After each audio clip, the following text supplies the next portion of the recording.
Saludo fraternal a todos los hermanos, hermanas, simpatizantes y público en general que entran a esta sala de sabiduría y de luz, a brevar de esta divina y sagrada enseñanza como es la sabiduría de las edades a través de los tiempos. La Fraternidad Rosacruz Antigua de Colombia se siente complacida viendo cómo puede suministrar todo este cúmulo de experiencias, de conocimiento, de verdades eternas para todas las personas que ingresan a esta hermosa y grandiosa sala virtual. Por este medio, de acuerdo a las circunstancias de nuestra civilización y nuestro desarrollo actual, podemos llegar a cualquier rincón y a cualquier punto del hemisferio. Con la benevolencia y la autorización de la Dirección General de la Fraternidad Rosacruz, podemos entregar una gran enseñanza a través de nuestro fundador, Israel Rojas Romero Ragosini, quien es un ser supremamente desarrollado y evolucionado. Como todos sabemos, es un alma que ha evolucionado durante muchas existencias y ha logrado acumular dentro de su esencialidad esas verdades trascendentes. Nos los ha dado y revelado, nos las ha podido enseñar a través de sus libros, de sus conferencias, y de esta forma compartirlas con todos ustedes. Bien interesante es saber y tener un análisis juicioso de lo que es en sí la enseñanza de las verdades eternas, de la verdad de las edades, a través de estos seres como son Israel Rojas Romero y el maestro Max Hendel, ambos con una sensibilidad exquisita, seres que han trasegado las experiencias del ir y venir. Tenemos el caso del maestro Max Hendel, quien recibió instrucción de los hermanos mayores. Pero hay algo muy especial en el cual da la enseñanza, pues en cierta forma generalizada, para poder que haya mayor comprensión en todo el público y las personas que solicitan este tipo de enseñanza. El maestro Israel Rojas Romero, iniciado Ragosini, penetra y ausculta, quita los velos y los entrega sencilla y naturalmente para que nosotros podamos tener esa sabiduría y no creer, porque precisamente la escuela y la enseñanza dice que nosotros no debemos de creer, debemos es comprender, y la comprensión se hace a través de la investigación, tanto científica como espiritualmente. Recuerden que son dos aspectos que están unidos al ser. Es la parte objetiva y la parte subjetiva. Es la parte onírica y es la parte del mundo de la manifestación, del mundo de las tres dimensiones, del mundo fenomenal.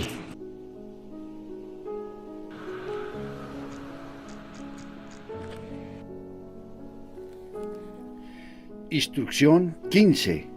el misterio del Gólgota y la sangre purificadora, del maestro Max Hendel, sobre el cristianismo Rosacruz.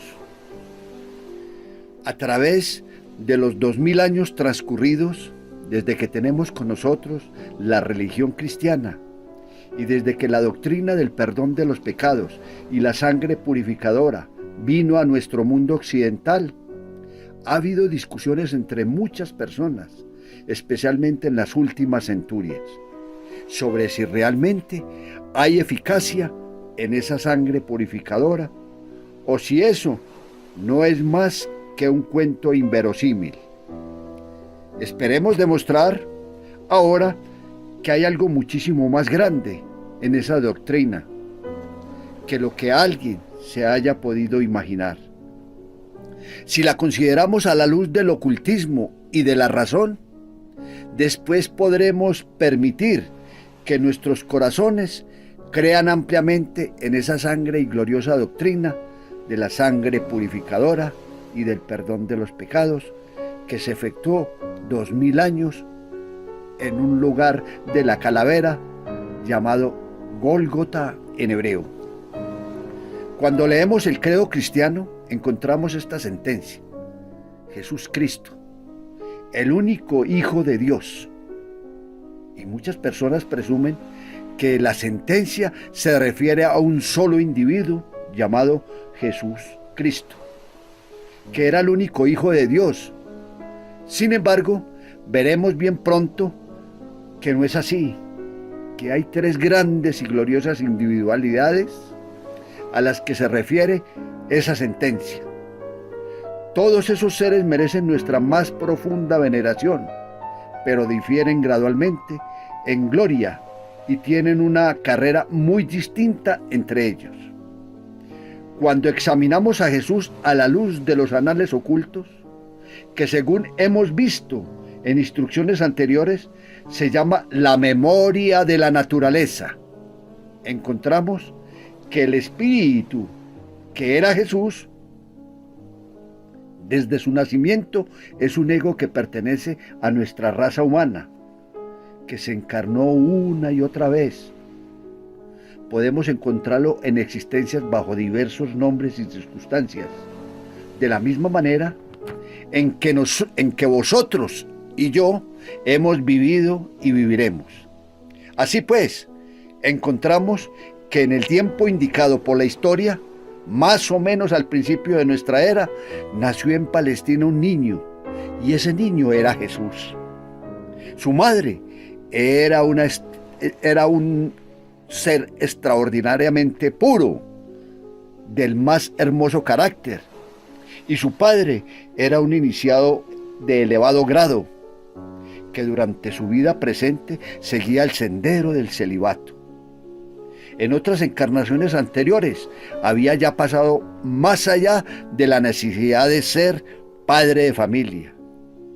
En esa vida se había dedicado completamente al sendero oculto de la realización, y cuando llegó el tiempo en que un gran instructor debía encarnarse entre nosotros, se le eligió para suministrar la simiente fertilizante para el cuerpo del maestro. En esa forma se proveyó un cuerpo tan admirable como nunca se ha obtenido desde entonces. Era el tipo más puro y desapasionado. Y el ego, Jesús, que entró en él, era un gran espíritu que sabía cuál era su misión en esa vida, la de mantener ese cuerpo lo más puramente posible, pues no debía ser suyo más que durante un término de 30 años. Al cabo de ese tiempo, tendría que entregarlo a otro ser mucho más elevado que él. Concerniente a los primeros días de Jesús, puede decirse que nació en Palestina y que durante su niñez y adolescencia tuvo pleno conocimiento de su misión. Se le puso en la escuela de los esenios, en las costas del Mar Muerto. Los esenios formaban allí una comunidad que era de carácter devotísimo. Eran la suprema antítesis de los materialistas saduceos y estaban bien lejos de los cínicos fariseos. Eran hombres que no iban a las sinagogas y que no se alababan de su saber y piedad, sino que se quedaban en su comunidad llevando una vida santa tal como ellos la comprendían. Allí creció Jesús y estaba tan maravillosamente adaptado a la vida que allí se hacía, que en poco tiempo sobrepasó a todos los demás.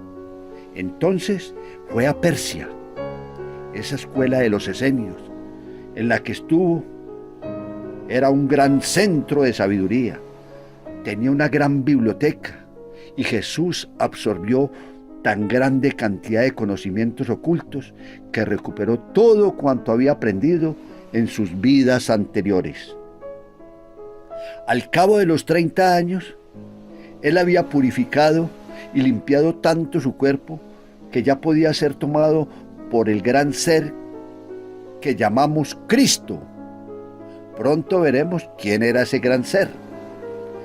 Dijimos que Jesús se le podía seguir hacia atrás en la memoria de la naturaleza, encarnación tras encarnación, bajo nombres y circunstancias diferentes. Pero de Cristo solo se encuentra una encarnación, cuando encarnó en el cuerpo de Jesús, al final de los 30 años. Para biografiarlo, recapitularemos algunas de las afirmaciones ya hechas. Nosotros venimos del periodo de Saturno, pasando por los periodos solar y lunar, y llegando finalmente aquí.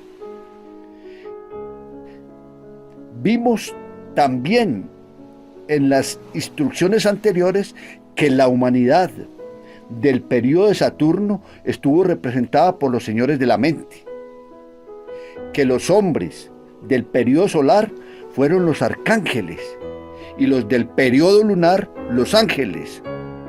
Todos esos seres eran las humanidades ordinarias de esos diferentes periodos, cuyos seres están ahora, aunque invisibles, trabajando con nosotros, obrando sobre nuestro cuerpo vital y de deseos, así como sobre la mente, ayudándonos a evolucionar. Cuando vemos que hay iniciados en este periodo que algunos como Jesús pudieron avanzar mucho más que la ordinaria humanidad, debemos también comprender que lo mismo debió suceder en los periodos anteriores. A esos que han sobrepasado la evolución ordinaria se les llama hoy el Padre, el Hijo y el Espíritu Santo. Dios como Dios no es el creador de nuestro universo. En el mundo más elevado de este plano cósmico, en el que habitamos, se le encuentra como Dios, pero debajo de él ya no es Dios. Se expresa a sí mismo en diferentes mundos, así como los diversos reinos humanos, angélico, arcangélico, etc. Y por lo tanto, no lo vemos en la humanidad hasta que alcancemos ese gran mundo, el mundo que en el ocultismo se llama el mundo de Dios, donde el Dios triuno es el iniciado más elevado del periodo de Saturno. Había alcanzado ya el punto en el que se hizo uno con el más elevado aspecto de Dios triuno, así que se le llama el Padre de todos los que se desarrollan en nuestra evolución. El que le sigue en gloria, el iniciado más elevado del periodo solar, se había desarrollado hasta unirse con el segundo aspecto del Dios triuno y por lo tanto es el Hijo. Este es el Cristo cósmico. Un rayo de él entró en el cuerpo de Jesús. El tercer gran ser, el único engendrado que se menciona en la sentencia del credo cristiano, es aún mayor que Jesús y Cristo, pero no tenemos que tratar de él por el momento. Sin embargo, Es conveniente saber que el Espíritu Santo, el poder de Dios, obrando en todas las naciones, es Jehová, el iniciado más elevado del periodo lunar. Observando el diagrama 14, los vehículos de los iniciados más elevados y de la humanidad ordinaria se puede ver en el concepto Rosacruz del cosmos. Notaremos que esto concuerda con lo que ya hemos aprendido en las instrucciones anteriores.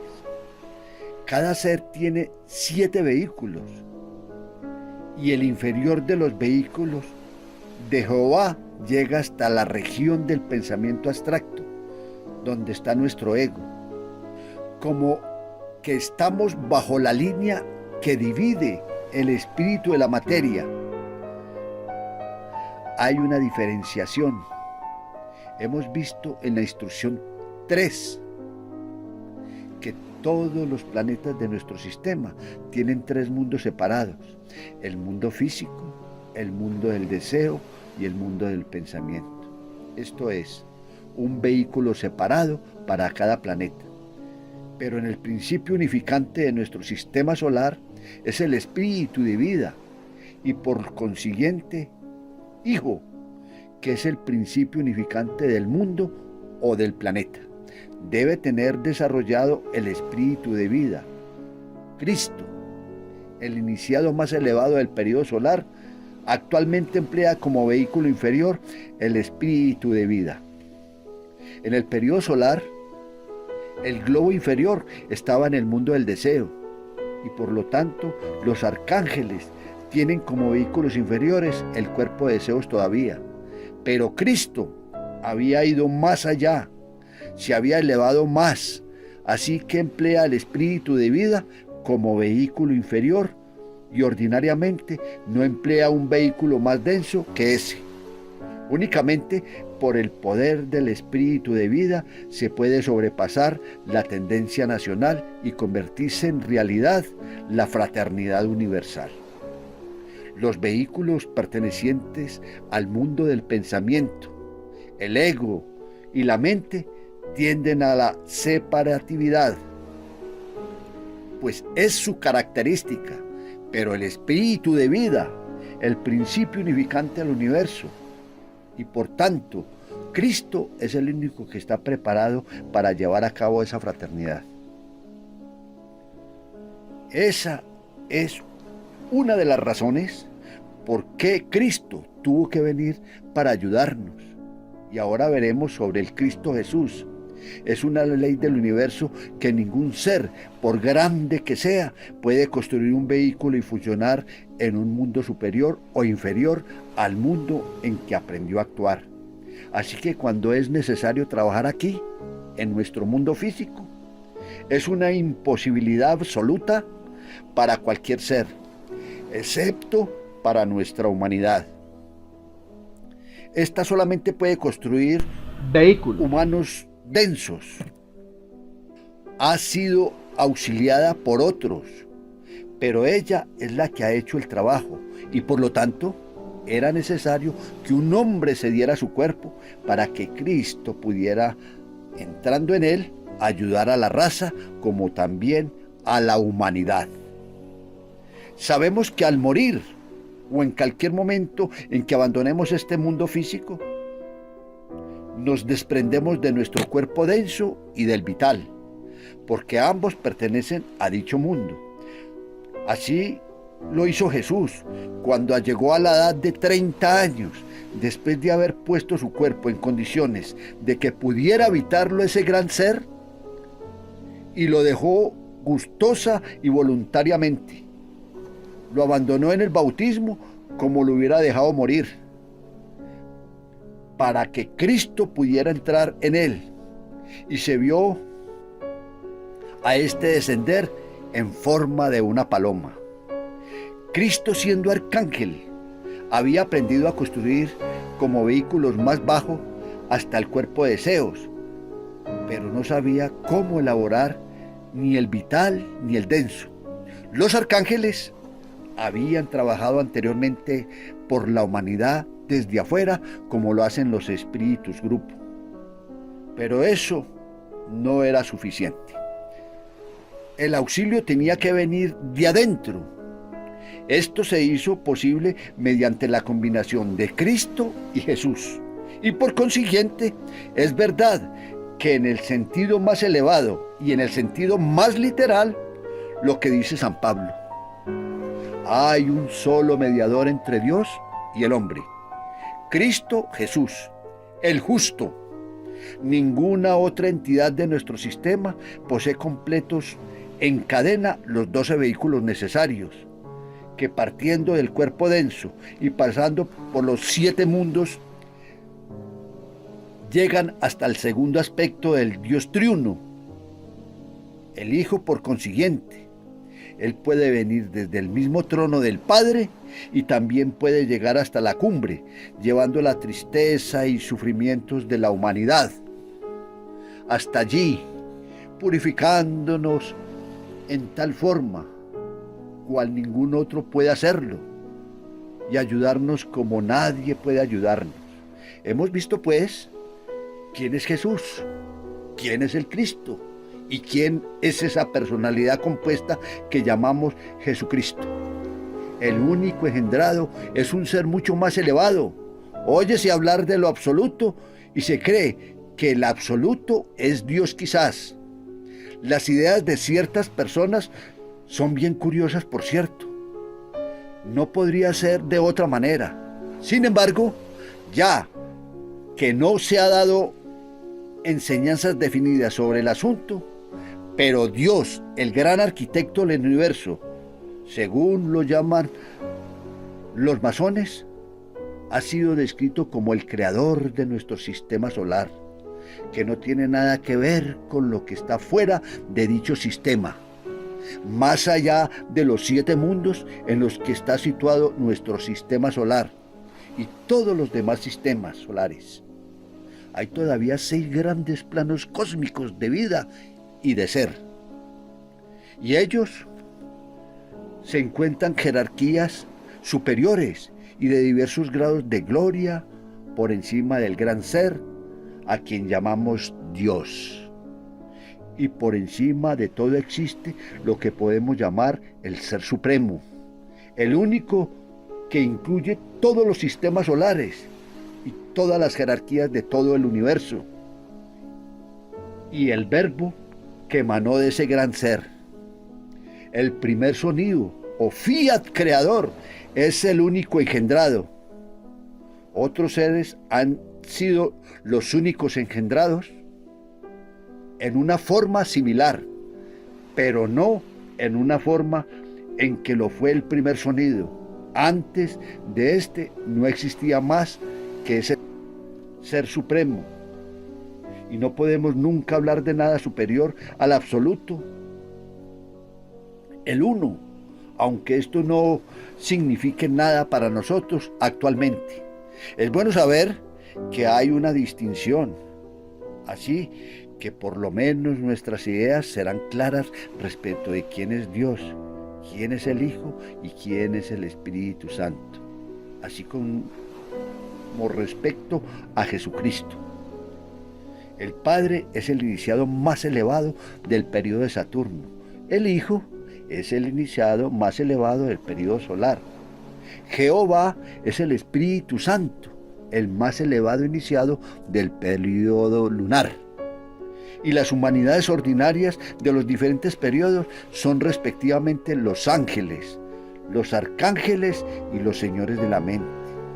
Hay muchas jerarquías, muchas que están más allá de la evolución del hombre y debajo de la evolución del hombre, pero no hay ninguno otro que pueda ser la salvación del hombre, sino Cristo Jesús. Por último, hemos llegado a comprender los factores que intervinieron e hicieron ese gran sacrificio del Gólgota. Sabemos quién es quién. Estas instrucciones son primero analíticas en grado superlativo, pero cuando combinemos sus resultados y consideremos dicho sacrificio bajo la luz, entonces encontraremos algo grande, algo espiritual en él. Es necesario ser analíticos para satisfacer a aquellos que se han visto obligados a abandonar sus iglesias. Ellos han preguntado, ¿qué bien del mundo puede hacérmelo creer? Y están buscando una respuesta a esa pregunta que surge de sus mentes. ¿Qué eficacia tiene la sangre? Y por consiguiente, es necesario analizar antes de ponernos frente a las enseñanzas espirituales. Tenemos un factor más que nosotros debemos analizar: la sangre. Habréis oído decir del autor varias veces que la sangre es el vehículo particular del ego en el mundo físico. Encontramos en la Biblia que esto era conocido muy bien por los que escribieron el Levítico, pues decían que la vida está en la sangre. Vemos la sangre como innumerables glóbulos o discos microscópicos, pero la sangre no es de esa naturaleza. Según lo ve el clarividente, en el cuerpo humano vivo, la sangre es un gas, una esencia espiritual caliente. Este calor lo produce el ego que está dentro de la sangre. Si se pincha la piel y sale sangre, esta se coagula como el vapor, que es un gas caliente, invisible, condensándose tan pronto como se pone en contacto con la atmósfera externa. La sangre es el vehículo a través del que, por medio del sistema nervioso simpático, lleva la mente subconsciente todas las actividades al cuerpo, actividades de las que no tenemos noticia en nuestra mente consciente. La sangre es una esencia peculiarísima, según se ve en el mito de Fausto, al ir a firmar el pacto con el diablo. Va a hacerlo con tinta, pero Mefistófeles dice: firmad con sangre. Y Fausto pregunta: ¿por qué? ¿Es acaso más eficaz? Sí, contesta Mefistófeles. La sangre es una esencia muy peculiar, porque sabía que la sangre contiene al ego y por lo tanto exigía la sangre del hombre a quien quería tener bajo su poder. El ego humano es más poderoso que el espíritu grupo del animal, como lo vemos cuando acudirnos a la prueba científica que se llama la hemólisis. La sangre de un animal superior, si se inocula en otro de especie inferior, lo mataría. Si tomamos sangre humana y la inoculamos en un animal inferior, el animal no puede soportar las elevadas vibraciones de la sangre de un ser humano y muere. Por otra parte, si se inocula sangre en un animal a un hombre, éste no sufrirá. No podemos pasar más allá de los antropoides. Estos únicamente pueden soportar inoculaciones de sangre humana. Todos los demás animales morirían. En los días anteriores a Cristo, recordaremos de Parsifal. No había iniciación para todo el que quisiera. Se dijo proféticamente: todo aquel que esté sediento, venga a estas aguas a beber. Pero esto era una profecía. Después de la venida de Cristo, la tenemos para todos, el que quiera. Pero esto era una profecía. Después de la venida de Cristo la tendremos para todos, pero todo el que quiera. Antes de ese entonces, la iniciación estaba reservada a ciertas castas, cuyos miembros eran los únicos que podían ser iniciados, o sacerdotes, con objetos de demostrar que eso quedaba abrogado. Se tomó el cuerpo de Jesús, pero no de un levita. Jesús venía de la mezcla más fuerte de la nación judía, los galileos. En los tiempos primitivos nadie podía casarse fuera de su tribu. Y leemos que Adán y Matusalén vivieron así muchísimos años. En esa época era costumbre casarse en la familia, una endogamia tan estrecha como fuera posible. Así que la sangre que corría por las venas de los miembros de esa familia contenían las imágenes de todo cuanto les había ocurrido en sus diferentes ascendientes, lo que estaba conservado en la mente que ahora es subconsciente, pero entonces estaba consciente y constantemente ante la visión interna del hombre. Y cada familia estaba unida por la sangre común con la que vivieron sus antecesores. Los hijos veían las vidas de sus padres y en esa forma Adán y otros patriarcas vivieron durante centurias. En esos tiempos nadie se casaba fuera de su propia familia, así como nosotros no nos casaremos dentro de ella. Se consideraba un horror el casamiento con un extraño, y hasta en la mitología escandinava vemos como los que tenían que formar parte de una familia se veían obligados a mezclar la sangre. Para ellos tenía que verse antes si la sangre se mezclaba o no.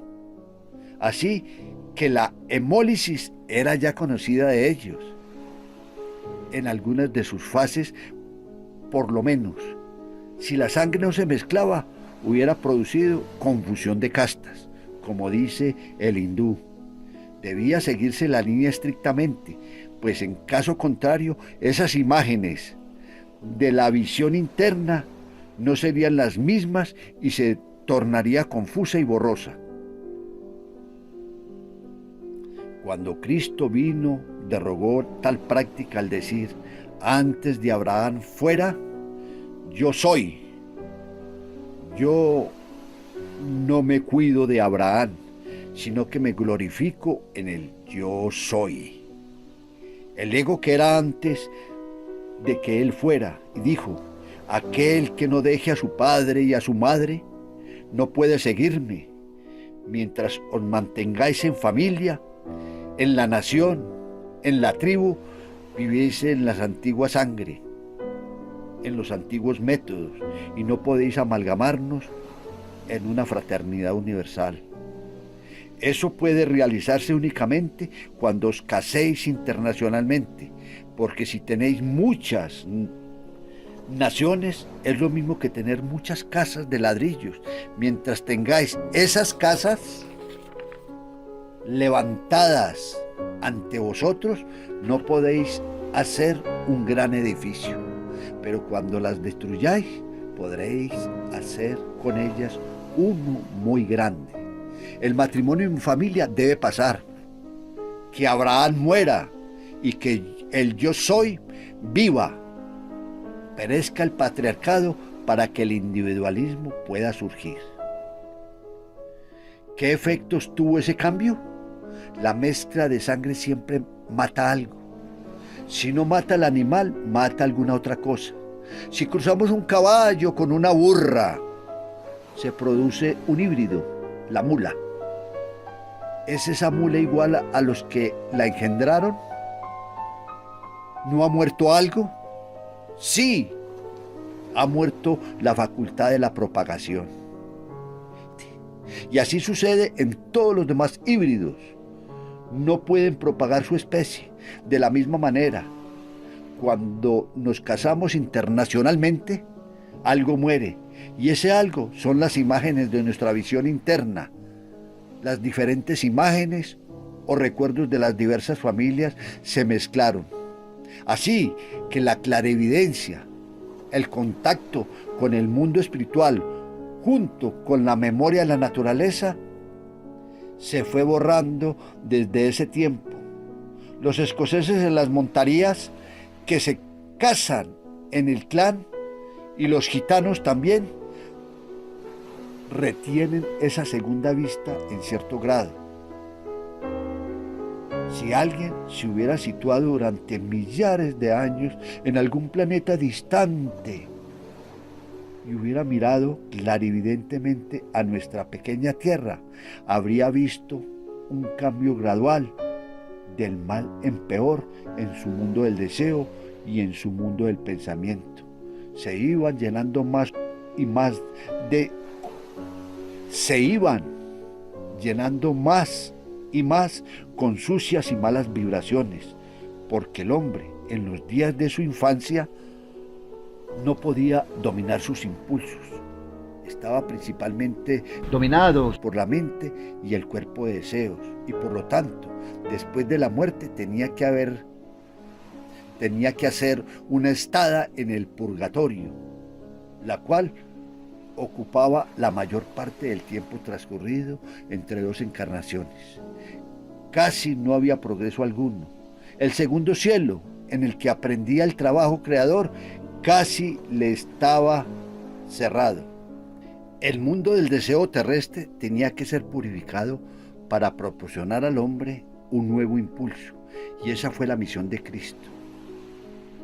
En cuanto a las razones referentes a la muerte violenta, ya se dijo que cuando una persona sale brusca o violentamente de su instrumento, hay algo que se adhiere a él, y ese algo son las impurezas de la naturaleza inferior. Tenemos sangre arterial, sangre venosa. En la venosa se encuentran todas las impurezas de la naturaleza inferior, pero en la sangre arterial tenemos la pureza. La sangre venosa se adhiere estrechamente a la carne y por lo tanto, cuando alguna persona es muerta, si la sangre fluye, se efectúa una purificación definida. Cuando quiera que el espíritu sale del cuerpo por accidente y fluye la sangre, el hombre es más puro, mejor como espíritu. El cuerpo de Jesús tenía que ser muerto y la sangre tenía que fluir para que mediante esa muerte violenta, la última impureza que aún pudiera permanecer adherida a esa carne, se disgregara para que el Espíritu de Cristo, purísimo e inmaculado, sin ninguna de las impurezas del cuerpo que había usado, pudiera difundirse por todo el mundo. Cuando ese gran ser fluyó al exterior por las heridas del cuerpo de Jesús, ese luminosísimo espíritu solar se difundió por toda la tierra, y por eso oímos hablar de esa gran oscuridad, pues la gran luz espiritual la percibió el hombre como oscuridad, pero gradualmente fue absorbida por la tierra y tomó su lugar, permitiendo que todas las cosas que estaban dentro de su influencia volvieran a su condición normal, por lo menos en lo que el hombre podía ver. Pero las vibraciones que se habían producido limpiarán, purificaron y ordenaron rítmicamente las vibraciones del mundo superior y dieron un impulso espiritual que no habría podido ser dado de otra manera. En esa forma fue como lavó y borró los pecados del mundo, restaurando las vibraciones rítmicas en cierta medida y permitiendo al hombre progresar. Esa influencia está aún obrando y purificando el mundo. Es la fuente del altruismo y de la benevolencia que gradualmente está tomando lugar del patriotismo y del egoísmo, allegando fraternidad universal para la humanidad.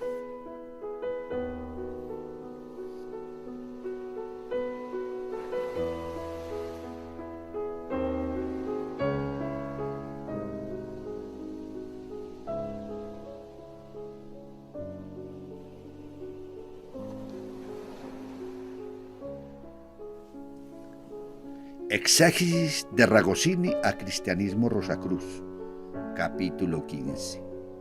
El misterio del Gólgota y la sangre purificadora. Esta conferencia la dictó el 11 de agosto de 1982 el maestro Israel Rojas Romero, haciendo el estudio profundo y trascendental sobre lo que es el misterio del Gólgota y la sangre purificadora, desde un punto de vista trascendental. El señor Händel hace todas las gimnasias posibles para mostrarnos que Jesús no era el Cristo, que Jesús era un ego en evolución como cualquiera de nosotros y que se fue capacitando a través de encarnaciones múltiples hasta llegar a prestarle el cuerpo a Cristo. La palabra me golpea mucho, dice el maestro. Hasta cierto punto podríamos decir que me hace sufrir psicológicamente. No realmente porque yo tengo el cuero duro. Prestar es una cosa objetiva y lo crístico no es objetivo, es subjetivo. Entonces el señor Händel coloca a Cristo como a una entidad y coloca a Jesús como un medium que le facilita su cuerpo durante 3 años para que hable lo que quiera mientras el otro se retira y se guarda en un lugar determinado para descansar. El señor Händel ha tenido muy buen interés, indudablemente, en ayudar a la comprensión de este gran misterio de la vida y de la evolución. Pero las cosas son bastante diferentes, según dice el maestro Ragosini. Naturalmente que el Señor Jesús era un ego en evolución, hasta que llegó a aducir la cristeidad, porque todo está latente en la naturaleza del ser humano. Por eso el esoterismo de todos los tiempos nos dice que el ser humano es una síntesis del universo. Luego no fue poseído por el Cristo, porque el Cristo es una energía subjetivamente exacta en todos los seres y es la vida de este universo. Pero vamos a dejar de hablar a uno de los grandes seres, el adepto Kuthumi, donde habla de la cristiandad, de la gente que se llama cristiana, sin serlo. Yo no soy cristiano, no tengo evolución suficiente para amar con toda la pureza y magnitud a todos los seres. Eso es ser cristiano, dice el maestro. Yo en lo personal diría que estamos en ese camino. En algún momento de nuestra existencia vamos a llegar, porque despacio también se llega. Yo no conozco a ningún cristiano, somos una partida de charlatanes que estamos influidos por sugestiones, pero no llegamos a conclusión alguna, y esto es muy grave en la evolución. Debemos trabajar para deducir la cristeidad en nuestro corazón, para llegar a esa iniciación crística. Es la más grande aspiración del ser humano. Entonces vamos a ver exactamente lo que nos dice el adepto Kuthumi. Se preguntará, ¿cómo es manifestado por sí mismo? La palabra Vax, el verbo interno, que es el Cristo, fue considerada como el Hijo o manifestación de ser eterno. Se le adoró con el nombre de Avalokitesvara, que equivale a Cristo, pero la palabra es tibetana, el eterno, yo manifestado. Esto demuestra tan claramente y a más no caber que el Avalokitesvara es a la par el manifestado Padre, el manifestado Hijo que procede del Padre, y con él se identifica, construyendo así el Parabrahman o Jivatman. Estas son palabras orientales, pero el Señor Jesús nos dijo con toda claridad: yo y mi Padre somos uno. Luego no hay diferencia entre la esencia llamada paterna y el Hijo llamado manifestación, porque los dos son uno, el tercer aspecto del logo, El otro es el aspecto de la misma energía. Ahora, antes de terminar de leer, quiero aclarar algo. En forma demasiado rutinaria, decimos que el Cristo es el segundo aspecto del Logos. No. ¿Quién de ustedes puede concebir jamás la existencia de un hijo sin la madre?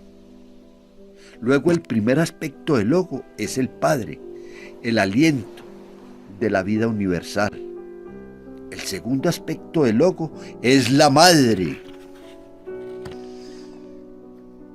que presenta resistencia para que haga posible educir el sentido del tercer aspecto, que es el Cristo, porque es el resultado del Padre y de la Madre. Por eso se le llama el Hijo.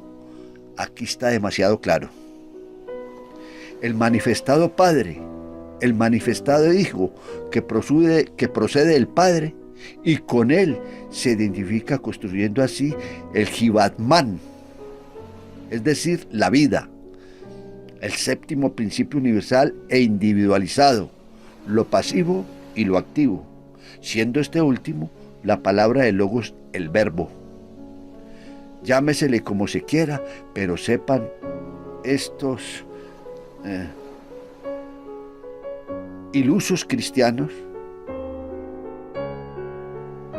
que se llaman cristianos sin serlo, por eso son ilusos, por eso somos charlatanes, pero no vayan a creer que me estoy excluyendo en modo alguno, dice el maestro. Somos charlatanes en multitud de cosas porque no nos gusta buscar la verdad, sino que ambulamos por el mundo en busca de creencias. Llámesele como quiera, pero sepan esos ilusos cristianos que el verdadero Cristo de todo cristiano es la voz interna. Cualquiera puede leer, cualquiera puede leerlo. No estoy leyendo nada distinto de lo que está impreso, y le puedo facilitar el libro para que lo haga. Es la voz mística, mientras que el hombre Jesús fue un mortal como cualquiera de nosotros. Un adepto más, bien por su inherente pureza e ignorancia del verdadero mal, que por lo que había aprendido con sus iniciados rabinos y con sus hierofantes y sacerdotes egipcios, que ya en aquel entonces iban ya rápidamente degenerando. Esa es la sabiduría de un adepto, de alguien que habla porque ve directamente la verdad, ve en la memoria de la naturaleza. Entonces es ultravidente, por decirlo así, o clarividente. No está siguiendo ningún credo, de ninguna magnitud, ni de ninguna naturaleza.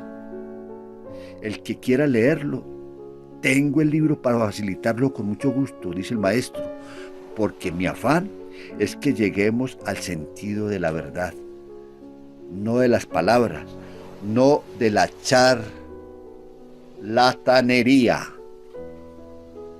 ni de esas cosas a las cuales somos tan adictos para salvar el relativo esfuerzo que tenemos que hacer para conquistar la verdad. Dice el maestro: vine a esta encarnación, hermanas y hermanos, con ese aspecto del conocimiento completamente claro, cuando fui a la Sociedad Teosófica, y don Ramón Martínez, como cualquier otro señor, hubiera podido hacerlo con buena voluntad, dijo que el Cristo tomaría la posesión del cuerpo de Krishnamurti y que no era necesario que el espíritu de Cristo estuviera permanentemente en Krishnamurti, porque Cristo tomaba a Krishnamurti como un vehículo, como un chamán toma un potro cuando necesita subir una cuesta, mientras que lo puede dejar a un lado. En ese momento me dije: No regresaré más a esta institución, donde hablan tantas tonterías. Se lo dije a mi amigo Tobías Ferro, quien se incomodó demasiado.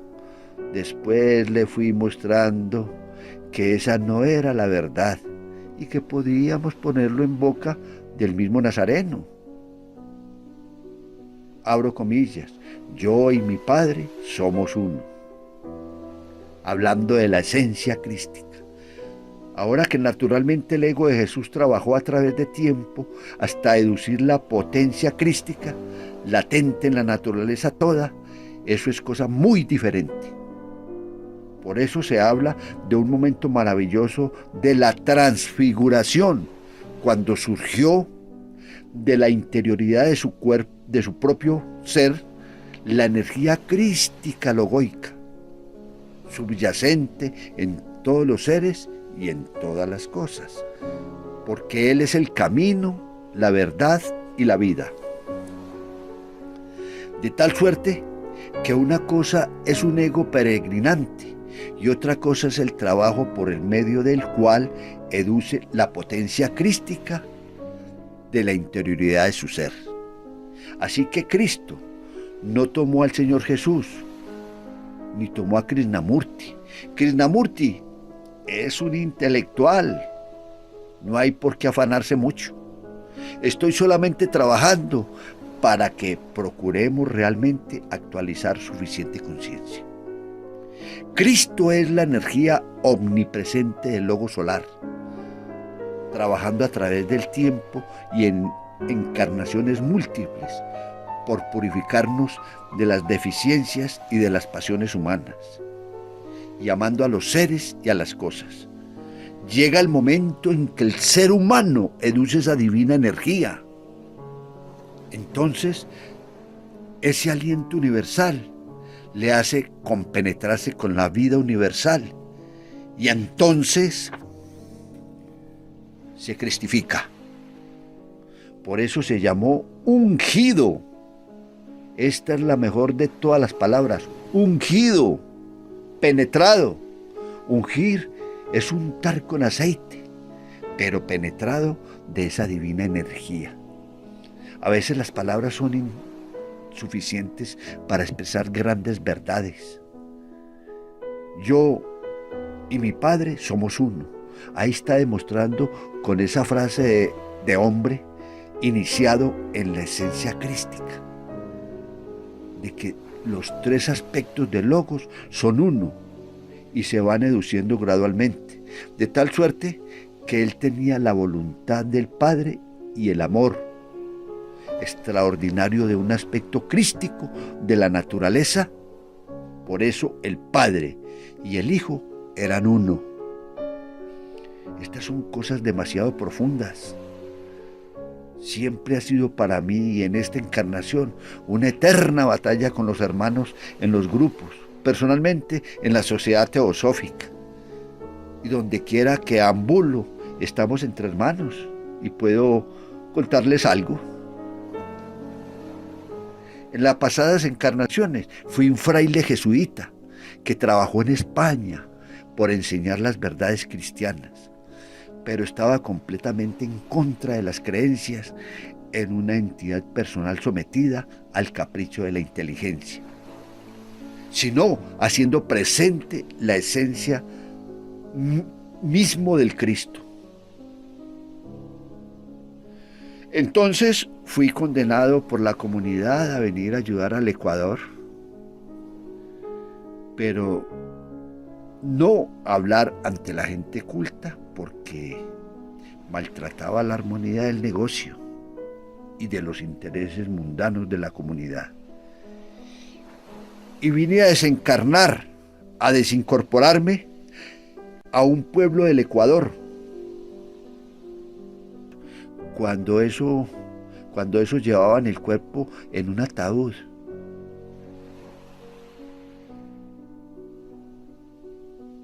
Desencarné a los 36 años. Cuando esa llevaba el cuerpo en un ataúd, mi ego iba unos 4 metros sobre el ataúd. Cálculos míos, dice el maestro. La gente me había tomado cariño y estaban llorando. Eran indígenas, me dije, pobres hermanos míos, lloran por la muerte mía y estoy más vivo que todos ellos. Después renací en Colombia, de tal suerte que esta esencia del contenido de la potencia espiritual omnipresente del Cristo, como aspecto del logo solar, nació en Francia y pasé por España predicando y vine al Ecuador y ahora estoy delante de ustedes con el mismo tesón. El Cristo es el logo solar. Muy bien dice Blavatsky, tomando de la sabiduría de los adeptos. El Cristo no ha nacido ni morirá nunca. El que nació y volvió a desencarnar fue el Señor Jesús, pero no el Cristo. Él creó al mundo, mas el mundo no lo conoció. ¿Puede alguien que se muera haber creado el universo? Cristo es uno de los 3 aspectos del logo solar. Se dice 3 aspectos, porque son 3 fases, 3 modos de energía única y eterna. Los que realmente sabían esas cosas eran gnósticos alejandrinos, no esos pseudonósticos que andan por aquí y por allá y hasta se han regado en varios países. No, son los antiguos gnósticos alejandrinos. Y entonces, para ayudar a la inteligencia de la gente que buscaba la verdad, síntesis y la esencia y el contenido de la espiritualidad, establecieron la jerarquía de una división ternaria, el supersol espiritual, que abarca todos los sistemas imaginables, el sol espiritual, que es el campo magnético del sistema, el Cristo. El tercer aspecto, que es el sol que vemos, es la encarnación viviente y ardiente del fuego generativo del Espíritu Santo. Ellos sí sabían las cosas. Presentaron esa faz ternaria para que la inteligencia del ser humano pudiera ir capacitando la idea, captando la idea. Pero esos 3 son uno, son las 3 facetas de la cosa única y eterna. Cuando actúa en la esfera de la conciencia se llama el Padre. Cuando actúa en la esfera de la madre o de la resistencia se llama el fuego generativo del Espíritu Santo. Y cuando hay la eclosión del sentido del amor universal se llama el Cristo. Pero los 3 son uno. Aquí lo dice el adepto igualmente.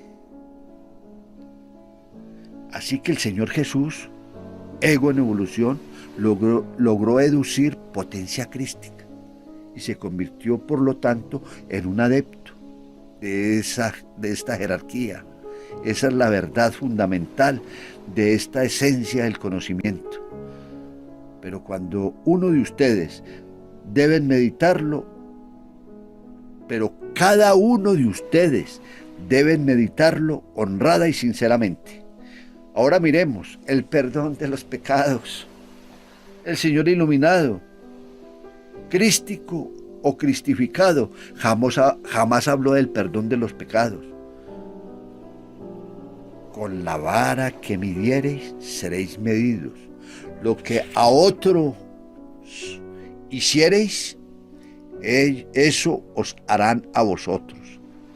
Habló de la ley de causalidad y luego agregó: ni una jota, ni una tilde se quitará hasta que la ley se cumpla. No hay perdón de pecados. Es un consuelo que las religiones le ofrecen al alma peregrinante para atemperarle su molestia, su desagrado de haber quebrantado la armonía. Pero no hay perdón de pecados. Si hubiera perdón de pecados, habría injusticia en lo divino. Porque el que al desencarnar, quien tenga oportunidad de que se le acerque un buchón,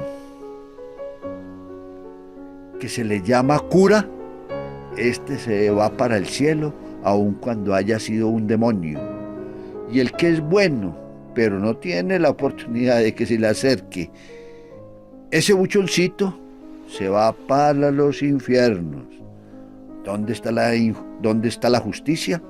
¿Dónde está la pureza de la conciencia cósmica para operar en esa forma tan absurda, tan morbosa, tan loca? No hay perdón de pecados. Hay trabajo constante del ser humano para superarse, para ir alcanzando estados más elevados de conciencia, para orar de acuerdo con la inteligencia universal. Ese es el trabajo nuestro. Yo diría, como perdón de los pecados, es la corrección, es la rectificación de todo nuestro pensar, nuestro sentir y nuestro obrar. Eso sería una forma del perdón de los pecados, rectificando y corrigiendo. Dice el maestro: yo no le pido perdón a nadie, excepto socialmente, si he pisado un callo a alguien, porque sé que eso duele mucho. Ave María. Esas necedades que están fuera de la verdad, de la justicia y de la razón. Alguien que sabía mucho de esas cosas, pero con facultades internas, me dijo: Rojas, las 3 últimas encarnaciones de Jesús, hasta alcanzar a deducir la cristeidad, fueron Set, donde fue alquimista; Salomón, donde fue mago; y luego fue Jesús, donde fue teurgo. Son las 3 últimas etapas. Antes deambulaba en medio de la humanidad como cualquiera de nosotros. Es seducir, no es toma de cuerpo, ni cesión de cuerpo, ni cosas de estas que son completamente ajenas a la verdad, porque sería locura e injusticia. Esas son frases traídas del espiritismo. Alguien es grande porque se le involucró un espíritu grande, y alguien es pequeño porque el espíritu que se le involucró es pequeño y vive de tonterías, de medianidades y locuras. Ahora, la sangre purificadora.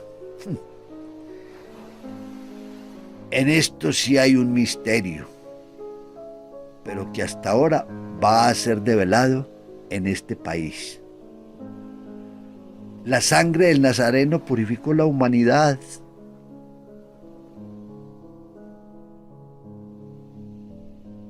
¿Dónde está la pureza de la humanidad? Si no tenemos más que morbosidades, vicios, debilidades, guerra, pestes, fiebres, horrores, ¿dónde está la pureza del ser humano? ¿Dónde está esa redención que no la veo por ninguna parte? ¿No es eso? ¿Hay algo diferente?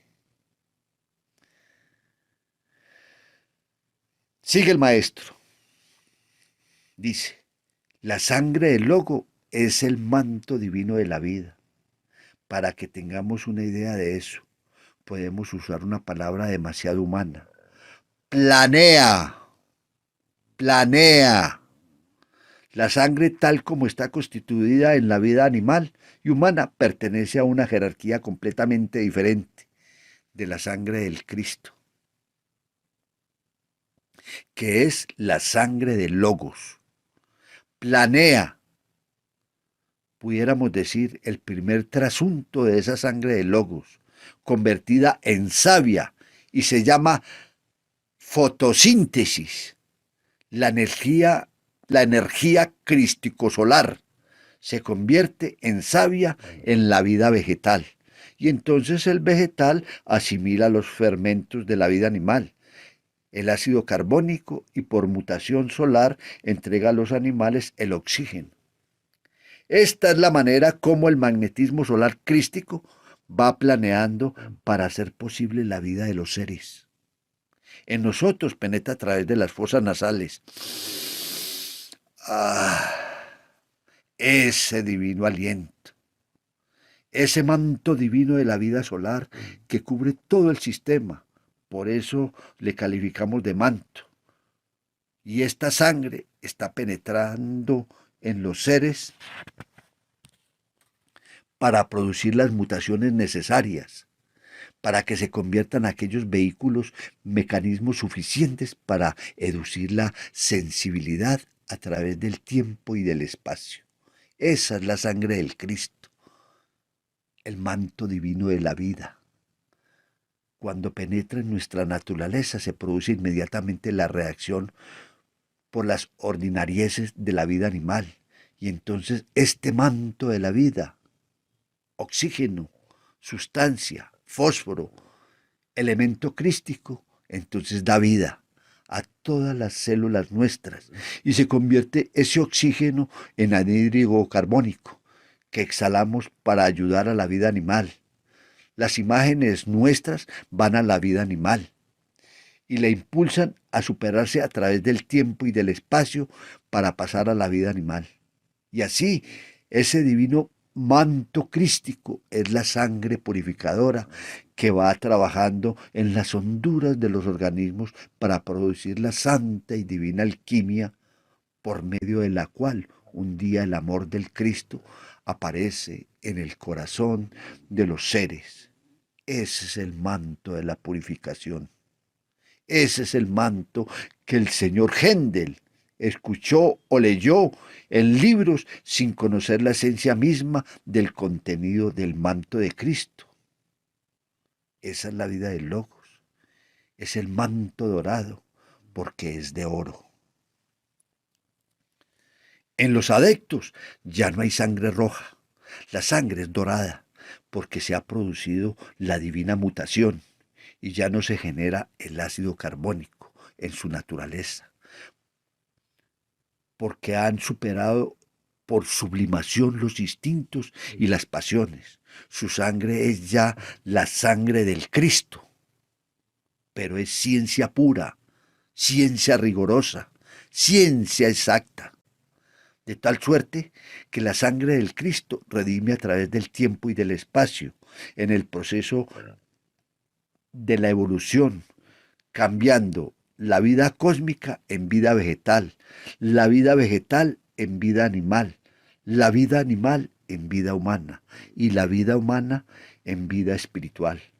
Esa es la sangre de Cristo, esa es la sangre redentora, esa es la fuerza profunda que va trabajando a través del tiempo hasta que lleguemos a la sensibilidad exquisita que hace posible que el ser humano comulgue ya conscientemente a través de la sensibilidad con el manto de Cristo.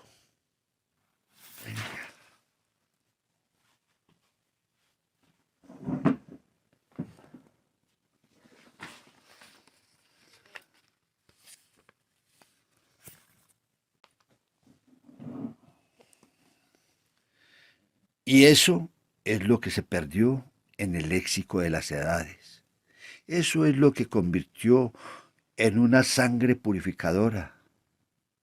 Eso es lo que se convirtió en una sangre purificadora. Y entonces los sacerdotes de Baal sacrificaban animales y regaban con la sangre sus altares para excitar el interés de la gente, porque ellos sabían que en la sangre está el hálito divino.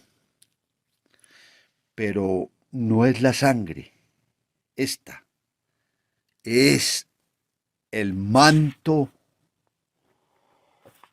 dorado, es la sangre crística, es la sangre del espíritu solar. Y a medida que nosotros amamos algo o a alguien, no es el sentido instintivo, sino en el sentido afectivo ideal de los seres y de las cosas. Esa divina energía oculta en la interioridad de nuestro ser empieza a vibrar. Usa una palabra humana, empieza a sublimar el sentido espiritual de la vida. Cuando estamos animados de ese divino sentido, de esa capa espiritual, de ese manto divino, todas las cosas de la vida nos son gratas, extraordinarias, maravillosas, sublimes, cuando llegamos a ese sentido de la sangre purificadora, de la sangre divinizadora, de la sangre espiritualizante, que es la sangre del logo solar, la sangre del tercer aspecto del Cristo, ese sentido esotérico o segundo, si ustedes quieren, en la tradición común, pero eso no es científico. Así es realmente. Cristo es amor, pero no es instinto.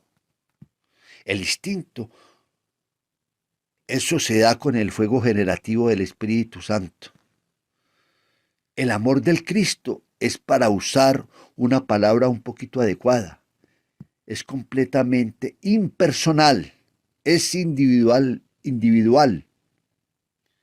Es el sentido espiritual en las honduras de nuestro ser. Los poetas tienen momentos en que comulgan con el manto sagrado. Los músicos tienen momentos en que comulgan con el manto sagrado. Los que se ocupan de cosas trascendentales logran comulgar con ese divino manto de la espiritualidad, que es el manto crístico, que es la sangre de Cristo derramada en toda la naturaleza para redimir al ser humano del instinto y de la pasión y convertirlo en emanador de cosas divinas y espirituales. Entonces viene la iluminación y la interioridad de su ser. Impone sus manos y cura. Dice la verdad, ve el pasado, el presente, el futuro, porque se ha cristificado. La sangre del Cristo, del logo solar, está en todas las cosas que han sido, son y serán a través del tiempo y del espacio. Muchas gracias, hermanos y hermanas. Espero hayan logrado comprender este mensaje tan profundo, estas verdades eternas, estas verdades que conllevan precisamente a la meditación, a la interiorización y por supuesto a hacer un trabajo serio, porque esto no se trata de teoría, sino de ponerlo en práctica. Es sublimando, sintiendo, pensando y actuando en una forma estética, elevada, altruista, de verdad, de belleza y de bien. Muchas gracias, hermanos.